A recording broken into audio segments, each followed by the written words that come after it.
오늘 이 비유 말씀의 키워드는 권위 혹은 권세로 말할 수가 있어요.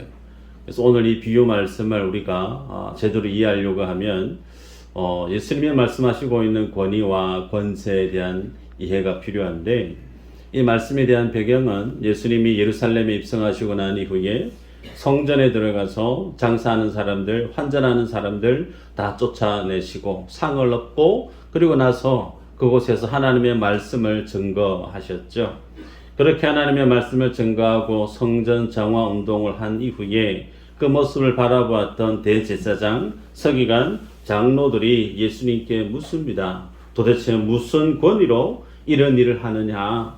그래서 예수님이 행하셨던 사역에 대한 부분과, 그리고 대제사장들과 서기관과 장로들이 로마 정부로부터 허락받아서 성전을 관리하고 그 모든 것을 운영해 왔던 사내들인 공의회 회원들에게 주어졌던 권한, 그들의 권한과 예수님의 권한이 충돌하고 있습니다.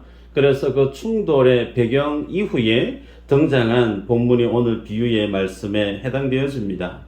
말씀을 보면 한 사람이 포도원을 만들고 그리고 농부들에게 세를 줍니다. 그리고 멀리 타국으로 떠납니다. 꽤 시간이 지나고 나서 포도원의 소출을 이제 정산하기 위해서 농부들을 순서대로 세 사람을 보내는데, 그 종들 세 사람을 보내는데 종을 맞아들였던 농부들이 하나같이 주인이 보낸 그 종을 때립니다. 능욕합니다. 그리고 쫓아내 버립니다. 그래서 주인이 고심 끝에 13절 이후로 보면 그들이 혹시 내 아들은 존대하지 않겠는가? 그래서 주인이 자신의 아들을 보냅니다. 그 자신이 가지 않고 자신의 아들을 보냈을 때 그 아들을 맞이했던 농부들이 어떻게 행동하느냐? 14절에 보면 농부들이 그를 보고 서로 의논하여 이르되 이는 상속자니 죽이고 그 유산을 우리의 것으로 만들자 하고 포도원 밖에 가서 그 아들을 죽여버립니다.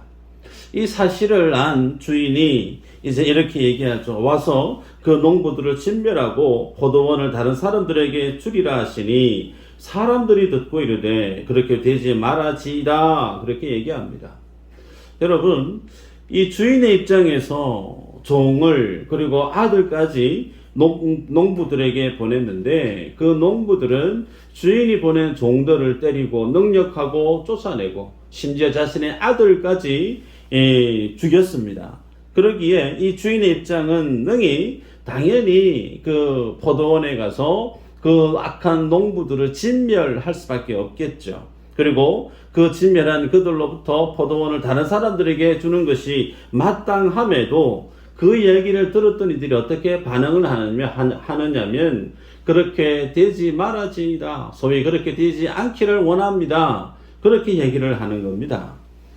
이 말의 의도는 그 악한 농부들에 대한 어떤 마음이 끝까지 포도원을 뺏기고 싶지 않다는 거예요. 그리고 그들이 행했던 그 잘못된 행위에 대해서 어떠한 처벌도 받고 싶지 않다라는 것을 강변하고 있는 것을 봅니다. 아마 여러분들이 이 비유 말씀을 한 번 이상은 접해 보지 않았겠나 싶어요.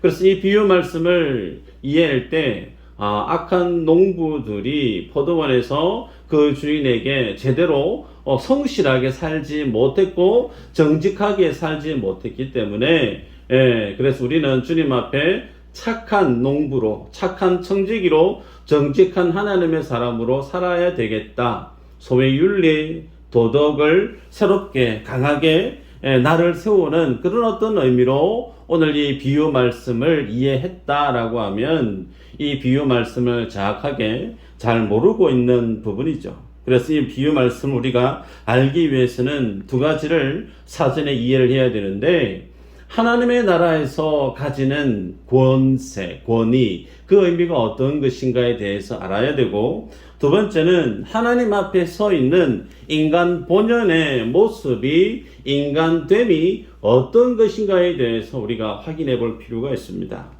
요한복음 1장 12절에 말씀합니다. 영접하는 자, 곧 그 이름을 믿는 자들에게는 하나님의 자녀가 되는 권세를 주셨으니 그랬죠. 여러분, 여기에서 예수님을 믿는 자에게 하나님의 자녀가 되는 권세를 주신다 말씀했습니다. 그러면 그 권세를 주시는 이가 누구냐? 하나님이세요. 그 하나님께서 예수님의 아들 되신 예수님을 믿는 자에게 권세를 주시기에 원래 인간 본연의 모습은 하나님 앞에 어떤 모습인가? 아무런 권위도 권세도 없는 없음의 자리에 있는 존재가 인간이란 말입니다. 자, 그러면 예수님은 그럼 어떤 권세를 지니고 있었는가? 많이 있지만 한 구절만 보면 요한복음 10장 17, 18절에 이렇게 기록합니다. 내가 내 목숨을 버리는 것은 그것을 내가 다시 얻기 위함이니 이로 말미암아 아버지께서 나를 사랑하시느니라.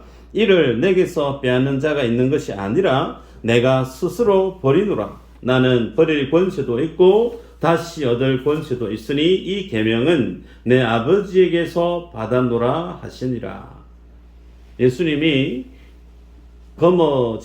가지신 권세가 참 많이 있으신데 그 중에 오늘 주님이 하시는 말씀이 내 목숨, 소위 생명 버릴 권세도 있고 그 생명을 취할 권세도 있다.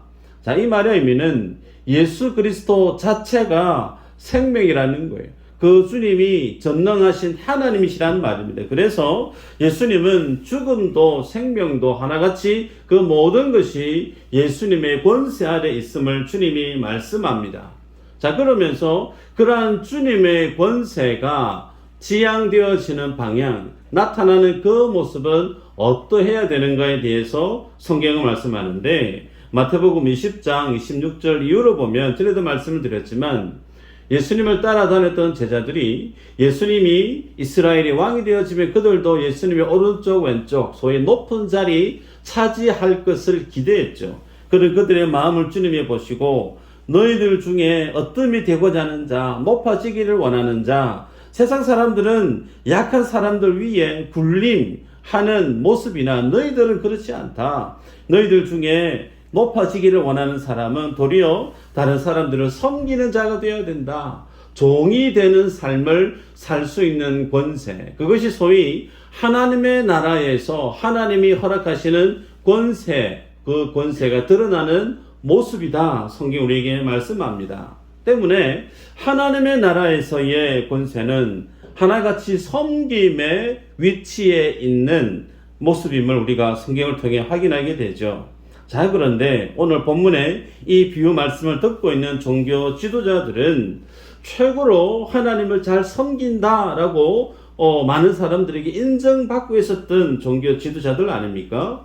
그런데 그들에게 있어서 권세가 막강합니다. 서두에 말씀했지만 로마 정부로부터 그들은 사람을 사형을 시키는 그런 어떤 사형 제도 외에 소소한 민사적인 종교적인 사안에 대해서는 로마 정부로부터 자치권을 가지고 있었습니다. 그 권한 안에 성전을 맡아서 운영할 수 있는 권리까지도 그들에게 있었죠.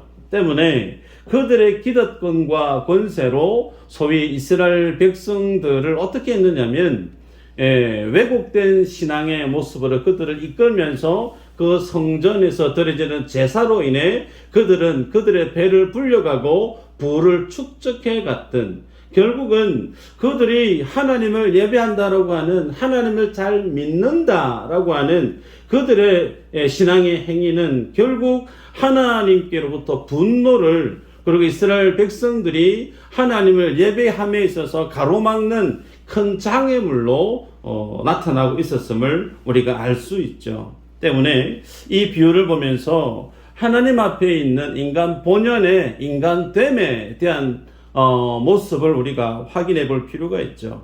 여러분, 하나님은 전지전능하신 분이시죠. 그 하나님은 우리의 내면을 훤히 다 보시는 분이십니다. 그런데 소위 하나님을 잘 섬긴다, 하나님을 이렇게 섬겨야 된다, 그렇게 가르쳤던 종교 지도자들의 모습 이면에는 눈꼽만큼도 하나님을 두려워하거나 그 하나님을 경외하는 모습이 없고 오직 외식적인 겉으로 드러나는 어떤 종교적인 모습만을 가지고 살았던 이들이 대제사장들, 서기관들, 바리새인들 그들이었습니다. 그래서 그들은 하나님께로부터 나오는 매 순간순간마다 그들 때문에 하나님은 경목해 되어졌음을 성경은 언급을 합니다. 말씀 한번 볼까요? 말라기서 1장 10절 한번 읽어보십시다. 시작.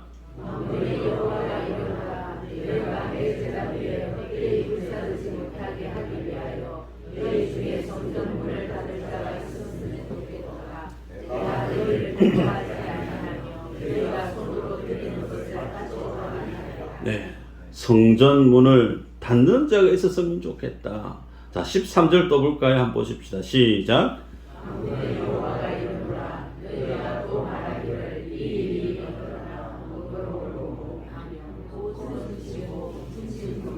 저는 것 병든 것을 가져왔느니라. 너희가 이같이 봉헌물을 가져오니 내가 그것을 너희 손에서 받겠느냐? 이는 여호와의 말이니라. 예배를 안 한 것이 아니에요. 신앙생활 안 한 것이 아니죠. 한다고 했습니다. 그런데 그렇게 하고 있는 그들의 속마음을 주님이 보시고 차라리 예배 안 했으면 좋겠다. 성전 안 들어왔으면 좋겠다. 헐고 허고 절고 병들고 하나님이 받기 불가능한 것들을 들고 나오는 그들의 왜곡된 신앙의 그 모습 앞에 주님이 지쳤다고 예배에 멈췄으면 좋겠다라고 하는 것이 예수님의 모습이었습니다. 그래서 종교 지도자들, 그들의 모습을 닮아갔던 유대인들의 그 모든 신앙의 행위는 하나님을 경록해 했던 인간들의 왜곡된 신앙의 모습임을 성경이 보여줍니다. 여러분, 그래서 인간이라고 하는 존재, 여기에 우리 모두는 포함되어 있습니다. 착해 보이고 선해 보이고 성실해 보일 수 있습니다. 그런데 그 착함과 선함과 성실함 이면에 하나같이 목적이 어디로 향해 있느냐? 나에게 고정되어 있다는 거예요. 나의 영광과 나의 유익을 챙기기에 그 모든 것들을 수단화하는 이가 바로 인간이라고 하는 부분이죠. 그래서 도덕과 윤리로 자신의 평판을 넓혀갈 수 있습니다.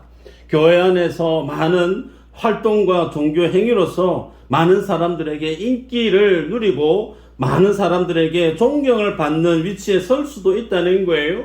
그런데 그것이 나로 하여금 나를 높이게 만들고 나를 드러내게 만드는 도구, 소위 하나님까지도 신앙까지도 자신을 드러내기 위한 도구로 삼는 이가 누구냐? 인간이라는 겁니다. 인도에 많은 사람들이 지금도 존경하는 간디가 있죠. 간디. 여러분들도 간디를 좋아하시는지 모르지만 간디가 죽기 얼마 전까지만 해도 18살 된 자신의 정손녀와 함께 잠자리를 했던 사람이 간디입니다. 그리고 흑인의 인권운동에 나는 꿈을 가지고 있습니다. 이런 비전을 가지고 있습니다. 연설했던 마틴 루터 킹 목사님 다 아실 겁니다. 그분이 돌아가시고 난 이후에 미국 FBI에서 그분의 캐비넷이 15개가 있었는데 그 15개 캐비넷을 다 보관했습니다. 언제까지? 50년 동안 오픈 못하게. 50년이 지나고 난 이후에 그 캐비넷이 오픈되어졌습니다. 심지어 그 15개 캐비넷 중에 14개 캐비넷 안에 쓰던 내용이 어떤 내용이냐? 그 목사님과 관계를 맺었던 창녀들의 스토리가 그 안에 내역이 다 포함되어 있다라는 거예요. 여러분, 다윗도 하나님 앞에서 어떤 인물이었느냐? 내 마음에 합한 자다. 하나님의 마음에 합한 다윗, 그러면 그가 하나님 앞에 완전한 사람이었던가요? 그렇지 않습니다. 그도 우리아의 아내 바세바를 취했던, 자신의 권력으로 자신의 권세로 부하의 아내를 취했던 강간범이었고 가정 파괴범이었고 우리아를 살인 교살했던 살인자에 지나지 않습니다. 그러기에 여러분, 성직자든 학자든 정치가이든 어떤 인간이든 겉으로 드러나는 모습은 도덕적이고 윤리적일 수가 있어요. 그러나 그 이면 안에 자리에 있는 죄악된 본성은 여기 어찌할 수가 없습니다. 그래서 최대한 경건한 행위로 자신의 죄성을 도표했던 것이 뭐냐면 유대의 율법주의였다라는 거예요. 그래서 종교 지도자들의 외식적인 모습에 예수님은 역겨워했습니다. 그런 역겨워했던 죄인들에 대한 하나님의 마음이 어땠는가?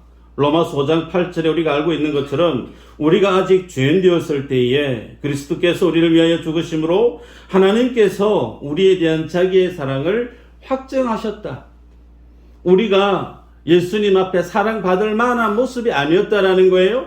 우리가 원래 하나님 앞에 죄인된 모습이었다고 그랬습니다. 하나님 앞에 죄인된 그 모습을 성경은 어떻게 정의하는가? 로마서 5장 10절에는 하나님의 원수라고 기록하고 있어요. 하나님의 원수로 드러난 존재들이 누구냐? 바로 저와 여러분들이었는데 그 하나님의 원수된 우리를 하나님이 죄인된 그 자리에서 더럽고 추하고 사랑할 수 없는 허물투성이었던 우리들을 주님이 사랑하시더라는 거죠. 그래서 주님도 원수를 사랑하라. 예수님이 우리를 그렇게 사랑하시던 모습처럼 너희도 사랑하라 명령하시죠. 여러분, 그래서 하나님 앞에 소위 원수라고 그렇게 부를 수밖에 없었던 인간의 그 모습을 오늘 성경은 어떻게 폭로하고 있는가? 비유를 정리해 보면 포도원 주인이 어떤 분인가? 하나님이시죠. 그리고 포도원은 성경에서 상징적으로 이스라엘 백성들을 지칭합니다. 그리고 그 포도원을 경작하게 만들었던 농부, 그 농부들은 백성들을 돌아보게 했던 종교 지도자들, 그들이 여기에 해당되어지고, 그럼 그들에게 주인이 보냈던 종들은 어떤 사람들인가? 하나님께서 하나님의 말씀을 맡아서 세상 가운데 보냈던 말씀 사역자들입니다. 선지자들. 자, 그런데 그들을 이 농부들이 어떻게 대했느냐? 때리고 모욕을 주고 쫓아내버리고 심지어 그 아들까지 포도원 밖에, 이스라엘 밖에, 성문 밖에서 죽였다라는 겁니다. 여러분, 그래서 결국은 이 비유는 예수님 자기 자신을 드러내고 있고 자기 자신을 바라보고 있는 종교 지도자의 모습에 대해서 주님이 이 비유로 말씀하고 있죠. 정리하면, 그러면 예수님을 죽인 이들이 누구인가? 종교 지도자들입니다. 대제사장들, 서기관들, 장로들. 그들은 하나님을 잘 섬긴다. 그러면서 율법에 613가지가 넘는 그 모든 율법들을 강조하면서 성전에서 예배를 주관하고 있었던 그들. 그런데 그들의 실상은 하나님을 잘 섬긴다고 하면서 하나님이 보낸 말씀 사역자들을, 선지자들을 다 죽였습니다. 심지어 세례 요한도 그들은 믿지 않았단 말이에요. 예수님의 사도들조차도 그들은 그들의 율법에 따라 출교해버리고 죽여버렸던 종교 지도자들의 모습입니다. 여러분, 그래서 그들이 이런 행동을 했던 이유가 어디에 있느냐? 그 아들을 죽여서 포도원 주인의 그 포도원을, 유산을 빼앗자. 그 유산을 빼앗기 위함이다. 그렇게 말씀합니다. 여러분, 당시에 소장농들은 주인이 죽고 없거나 그 주인이 죽고 없으면 그 주인의 아들 된 그 아들이 유산을 받게 되어졌는데 자신에게 낳아왔던 이가 주인이 아니에요. 그 아들이에요. 그러죠? 그래서 주인이 오지 않고 그 아들이 왔기 때문에 이들이 생각하기로는 주인이 멀리 갔다가 이제 죽고 없다. 이제 그 아들이 왔네. 그 아들을 죽여버리면 이 포도원은 이제 우리 몫이 될 수 있겠구나. 그러면서 그 아들까지 죽여버렸다라는 겁니다. 여러분, 이들이 하나님을 잘 섬긴다고 했던 그들인데 이 비유 말씀 그대로 적용하면 그들은 하나님을 두려워하고 있지 않습니다. 하나님은 죽은 분으로 여기고 살아가고 있다라는 거예요. 여러분, 이 대목이 오늘 이 비유 말씀을 보고 있는 우리들을 향해 던지는 강력한 메시지가 있죠. 종교 지도자들 율법을 강조하고 신앙의 행위를 어느 누구보다 강조하고 있으면서 하나님 앞에서의 믿음을 강조했던 그들인데 실상 그들의 믿음의 본질적인 실제적인 모습은 그들에게 있어서 하나님은 죽고 없는 분이에요. 하나님에 대해서 관심이 없는 그들이 바로 이들이었다라는 겁니다.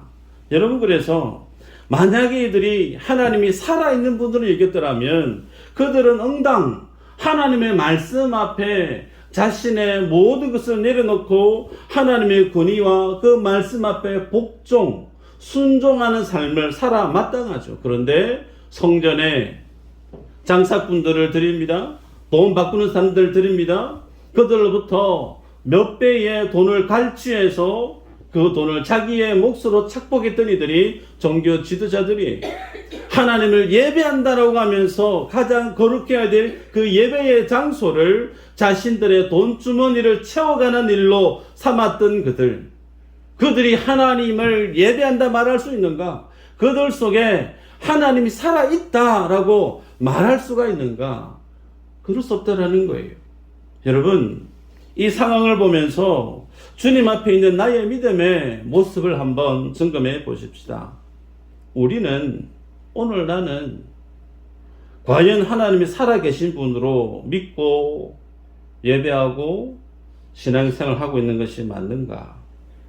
하나님이 나의 창조주고 나의 주인이고 구주임을 온전히 믿고 그 하나님이 살아계심을 믿는다면 우리의 자존심이나 나의 어떤 권위나 나의 어떤 생각들은 하나님 앞에 아무것도 아닙니다. 언제든지 모든 것을 내려놓을 수 있는 준비된 모습으로 살아가야 함이 맞습니다. 벚꽃이 폈어요. 조금 있으면 벚꽃이 지고 나면 벗집니까? 열매가 맺히겠죠. 때가 되어지면 모든 과실수들은 꽃이 지고 난 이후에 열매를 맺습니다. 누가 만들었어요? 하나님이 만들었어요.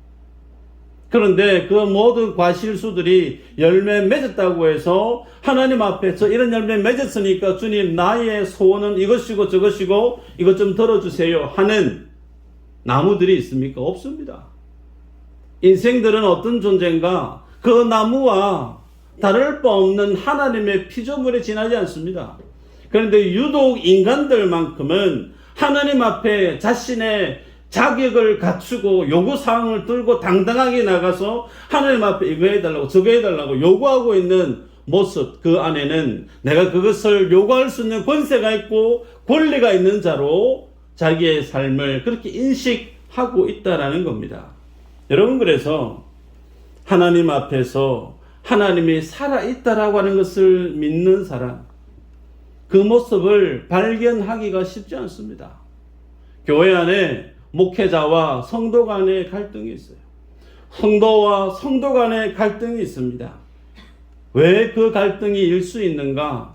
그럴 만한 일이 있으니까? 아니요.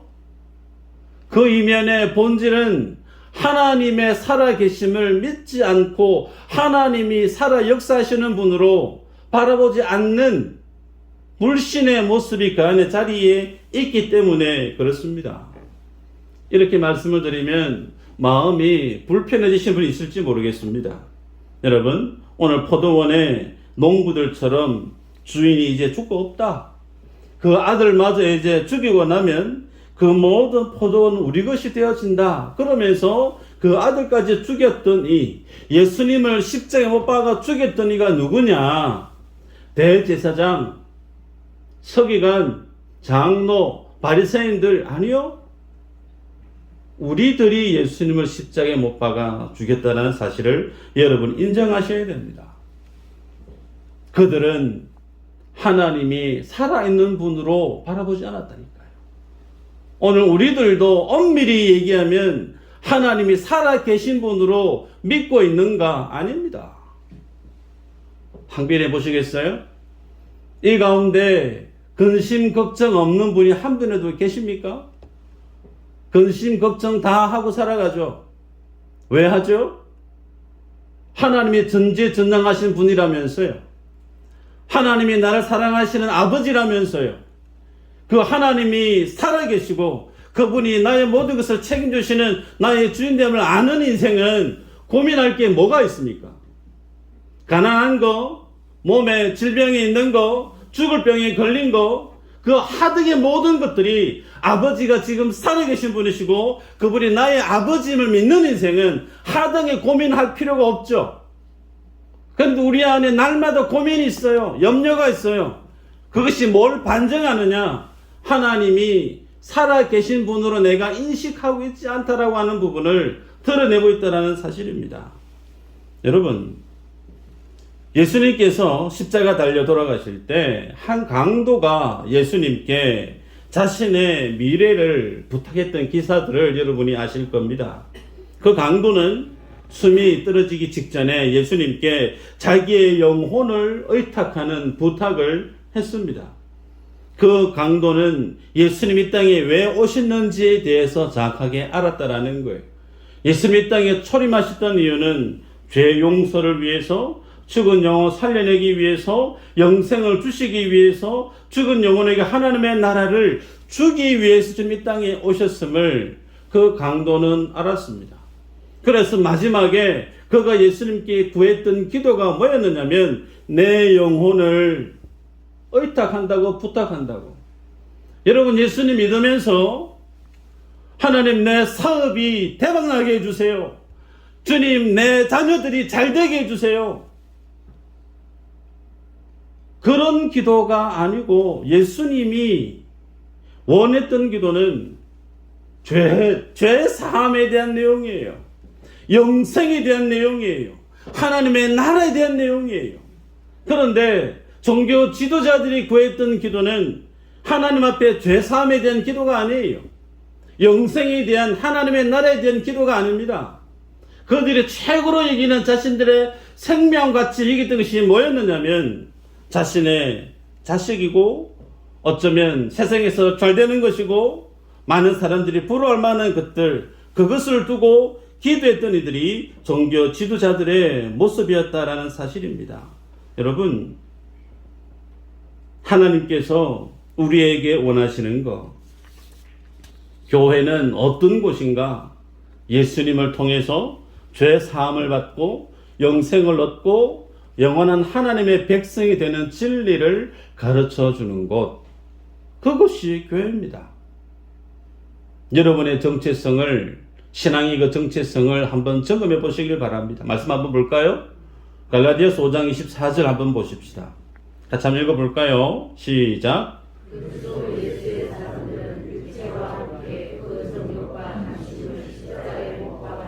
네, 띄워주시고.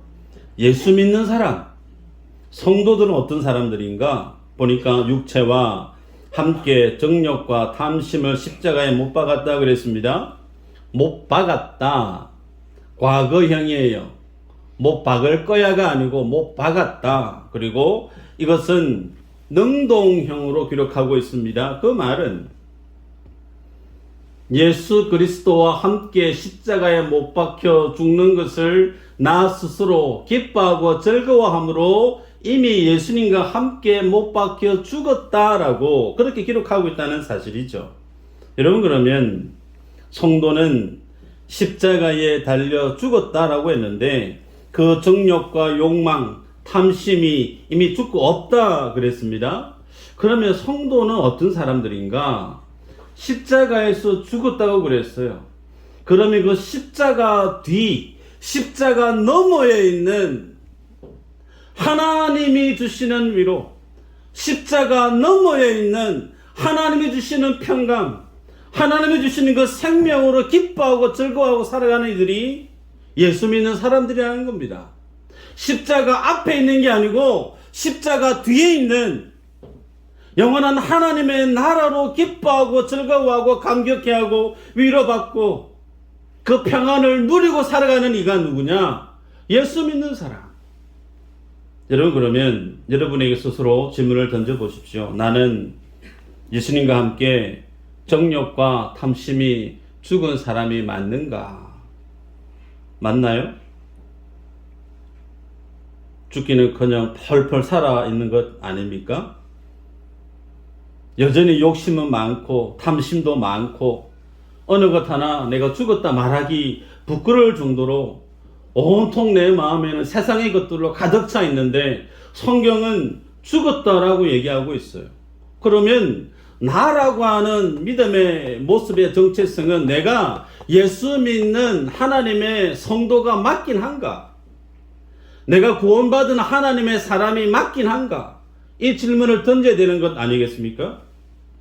분명히 예수님은 2000년 전에 골고다의 십자가에서 죽으셨습니다. 그때 나도 죽었다고 선언하고 있습니다. 그런데 오늘 나는 펄펄 살아있어요. 그러면 우리가 할 일이 뭘까? 분명히 죽었다고 얘기했는데 그러면 교회 다니면서 최대한 죽은 척 연기를 잘 하는 것, 그것이 신앙생활인가? 아니겠죠.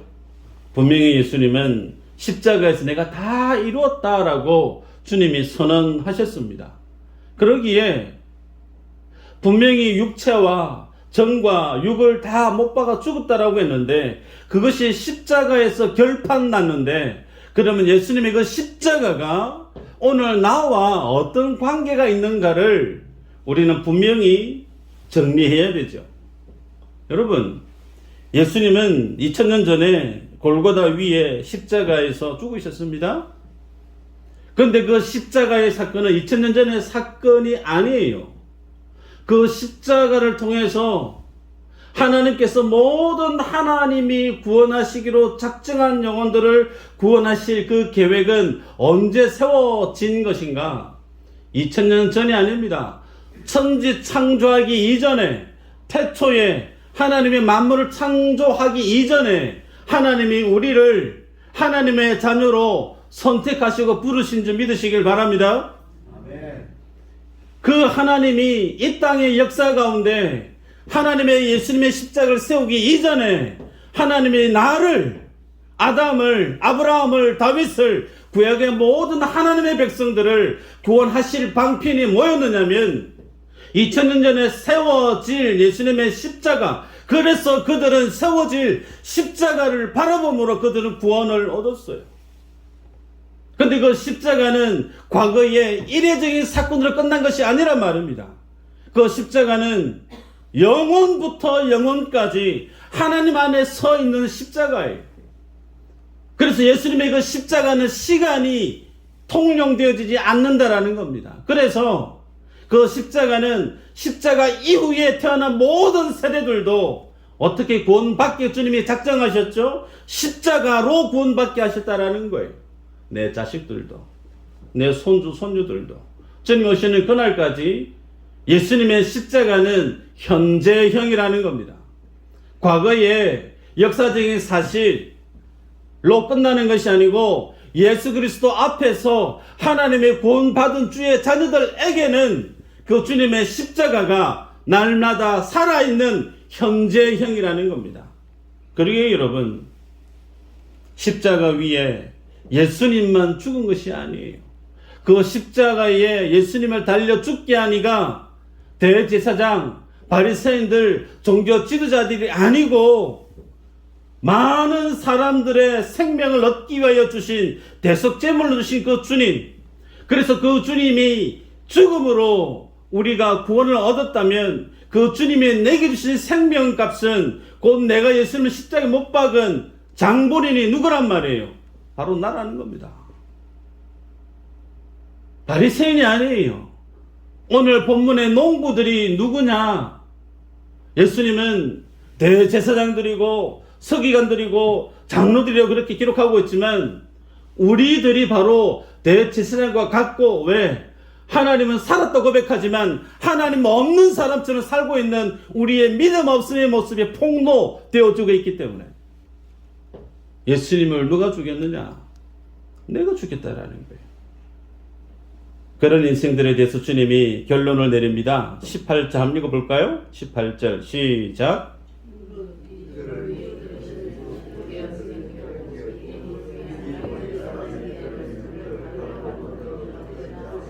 네, 예수님께서 자신을 건축자들이 버린 돌, 모퉁이의 돌로 주님이 설명합니다. 버렸다라는 거예요. 그런데 그 돌 대신 예수님이 어떻게 자신을 설명하시느냐면 그 돌 위에 부딪히는 인생은 깨어진다. 혹은 그 돌이 사람 위에 떨어지면 그 사람들이 어떻게 된다고요? 가루가 되어진다. 비슷합니다. 그죠? 깨지거나 가루가 되어지거나 하나입니다. 자신의 형상이, 자신의 모습이 존재할 수 있느냐? 예수 그리스도를 믿는 자가 자기 본인의 모습이 그대로 들고 갈 수 있는 자가 있느냐? 없다라는 거예요. 예수님의 오늘 이 하신 말씀 18절의 말씀을 다른 이들은 먼 훗날에 예수님이 하실 심판에 대한 말씀으로 많이들 해석을 합니다. 그러나 누가복음은 고생하고 상처 입고 정말 어렵게 살아가는 그런 인생들에게 주실 목적으로 쓴 성경이 누가복음이에요. 그래서 누가복음은 먼 미래에 있을 하나님의 구원이 아닌 현재적 구원에 대한 내용을 강조했던 복음서가 누가복음입니다. 그 말은 예수님이 18절 이 말씀을 통해서 현재적 구원이 어떻게 이루어지느냐, 예수님을 만나게 되어지는 인생은 깨어진다. 혹은 예수님이 그 사람의 머리 위에 떨어지면 아예 가루가 되어진다. 예수 그리스도 앞에 드러난 자신의 죄의 모습을 발견한 사람, 산산이 깨어진다라는 거예요. 회개할 수밖에 없고 주님 앞에 들고 올 자기의 권세, 자기의 권위, 자기의 의 아무것도 없다라는 거예요. 오직 예수 그리스도를 만난 인생은 뭐만 볼 수밖에 없느냐? 반석 대신 돌, 모퉁이, 집을 세우는 그 돌, 예수 그리스도만 보이게 만들겠다. 누가? 예수님이 그렇게 말씀하고 있어요. 그래서 우리가 주님 앞에 설 때 내가 세상에서 뭘 했고 어떻게 했고 내가 자랑으로 주님 앞에 들고 갈 수 있는 것이 있느냐? 아니요. 하나님 그거 다 박살낸다고 말씀해요. 가루로 만들어 버리겠다 말씀하고 있어요. 뭐만 드러나게 하시느냐? 예수 그리스도의 피 흘리신 보혈, 나를 위해 죽으신 그 주님의 사랑하심, 그 은혜만 들고 주 앞에 오게끔 주님이 깨부시고 가루로 만들어 버리겠다 선언하십니다. 여러분, 그러기에 예수님 앞에 나아올 때 나는 죄인입니다. 내가 주님을 십자가에 못 박은 죄인입니다. 이 고백을 하는 사람이 살아가는 삶을 소위 예수님을 잘 믿는다 말하고 그렇게 주님 앞에 자신의 삶을 철저히 부인하고 부정하며 주님의 은혜만, 주님의 의만을 바라보고 살아가는 그 삶을 소위 성령의 열매를 맺는 삶이라 성경은 우리에게 선언합니다. 이 믿음 위에 서는 여러분들 모두가 되시기를 주의 이름으로 축복합니다. 아멘.